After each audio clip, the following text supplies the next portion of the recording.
রমজানের এই পবিত্র মাসে আপনারা শুধু মুনাফার কথা না ভেবে আল্লাহ তাআলার সন্তুষ্টি অর্জনের লক্ষ্যে কাজ করুন, তার আদেশ মেনে চলার চেষ্টা করুন।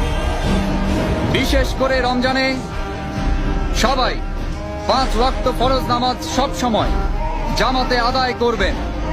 তারাবির সময় সাম্রাজ্যের নিরাপত্তা প্রহরী ছাড়া বাদ বাকি সবাই এশার নামাজ পড়ার পর দোকান খুলে না বসে রমজানের রহমত অর্জন করার জন্য তারাবির নামাজ পড়তে যাবেন।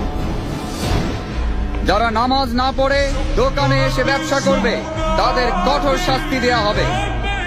প্রত্যেক মুসলমান ব্যক্তির নামাজ ও রোজা পালন করা সবচেয়ে বড় দায়িত্ব।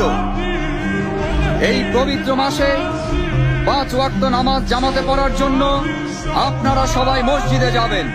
বায়াজিদ মসজিদের ময়দানে ইবাদত করতে আসা মহিলাদের